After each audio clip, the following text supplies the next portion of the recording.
Hello students, let's the question. So question is photo respiration. बताना इनमें से कौन सा करेक्ट है regarding photo respiration. First one is occurs because oxygen rather than carbon dioxide binds to the rubisco enzyme. ये तो सही दिया हुआ है, क्योंकि अगर हम देखें ये जो रुबिस्को एंजाइम है, Rubisco enzyme dual nature show करता है। ये कार्बोक्सिलेज एक्टिविटी भी शो कर सकता है या फिर ऑक्सीजनेज एक्टिविटी भी शो कर सकता है डिपेंडिंग ऑन द कंडीशन। जैसे जब CO2 to O2 रेशियो अगर हम देखें तो ये क्या होता है, ये 1 है, मतलब इक्वल है यहाँ पे। तो कार्बन डाइऑक्साइड का मोर एफिनिटी है to bind to the rubisco enzyme, और क्या होगा, कार्बोक्सिलेशन। सो ये क्या एक्टिविटी शो करेगा, कार्बोक्सिलेज एक्टिविटी शो करेगा। और होगा क्या, यहाँ पे जो CO2 है ये ऐड हो रहा है यहाँ पे, ये जो RUBP है 5 कार्बन कंपाउंड, यहाँ पे RUBP जो है RUBP, तो यहाँ पे क्या होगा, 5 कार्बन कंपाउंड जो है इसमें एक कार्बन ऐड होकर यहाँ पे क्या बन रहा है, 2 मॉलिक्यूल्स ऑफ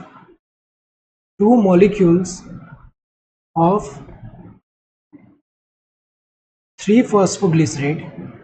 तो अगर हम देखें यहाँ पे, तो जब कार्बोक्सिलेज एक्टिविटी करेगा तो ऐसा होगा, मतलब कार्बन डाइऑक्साइड जब बाइंड करे रुबिस्को एंजाइम पे कार्बोक्सिलेज एक्टिविटी हो रहा है। लेकिन अदर कंडीशन अगर हम देखें, जैसे O2 का कंसंट्रेशन ज़्यादा है, तो इसकी वजह से क्या होगा कि ऐसे कंडीशन में जो है ऑक्सीजन बाइंड करेगा रुबिस्को एंजाइम के साथ, तो यहाँ पे क्या होगा कि ये जो RUBP है ये ब्रेक होगा यहाँ पे, और यहाँ पे जो इससे क्या फॉर्म हो रहा है, एक तो three phosphoglycerate that is 3 carbon compound plus phosphoglycolate that is 2 carbon compound. तो अगर हम देखिए ये जब ऑक्सीजन बाइंड करे रुबिस्को के साथ, तो यहाँ पे क्या होता है, फोटो रेस्पिरेशन होता है, जिसकी वजह से क्या हो रहा है, एक तरह से यहाँ पे हमें पता है फोटोसिंथेटिक यील्ड कम हो रहा है। तो ये तो सही दिया है कि अगर फोटो रेस्पिरेशन में क्या होता है कि कार्बन डाइऑक्साइड की जगह यहाँ पे ऑक्सीजन बाइंड करे रुबिस्को एंजाइम के साथ, सही है।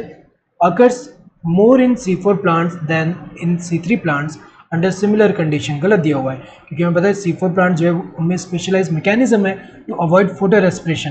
तो अगर हम देखिए वहाँ पे रुबिस्को एंजाइम के साथ ऑक्सीजन जो है वो वहाँ पे बाइंड नहीं कर पा रहा। क्यों, क्योंकि वहाँ पे स्पेशल मैकेनिज्म है। जैसे अगर हम देखें उनके पास बंडल शीथ सेल जो होता है उनमें थिक वॉल है, जिसकी वजह से गैसियस एक्सचेंज नहीं हो सकता। और कार्बन डाइऑक्साइड की अगर हम बात करें तो कार्बन किस फॉर्म में आएगा, ऑर्गेनिक एसिड के फॉर्म में जो है, जैसे मैलिक एसिड जो है उस फॉर्म में एंटर कर रहा है बंडल शीथ सेल में, देन डीकार्बोक्सिलेशन से कार्बन डाइऑक्साइड देगा। तो अगर हम देखें वो इंश्योर कर रहा है एक तो हायर CO2 कंसंट्रेशन, और दूसरा क्या कि ऑक्सीजन जो है ये फोटो रेस्पिरेशन को अवॉइड कर रहा है एक तरह से।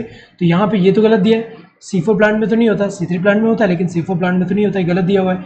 Responsible for the Uptake of CO2 and the release of oxygen in chloroplast. तो अगर हम देखें यहाँ पे ये वाला भी गलत दिया हुआ है, क्योंकि यहाँ पे जो फोटो रेस्पिरेशन में क्या दिया है कि CO2 का अपटेक करने में एंड रिलीज ऑफ कार्बन, ये जो ऑक्सीजन का रिलीज करने में क्लोरोप्लास्ट में, उसके लिए रिस्पॉन्सिबल है, गलत है। क्योंकि यहाँ तो ऑक्सीजन जो है ये एक तरह से यहाँ पे यूटिलाइज कर रहा है, किसके लिए, ये जो यहाँ पे इसका ब्रेकडाउन कर रहा है एक तरह से, यहाँ पे ऑक्सीजनेज एक्टिविटी शो कर रहा है। तो ये तो गलत ही दिया हुआ है, तो ये दोनों गलत है।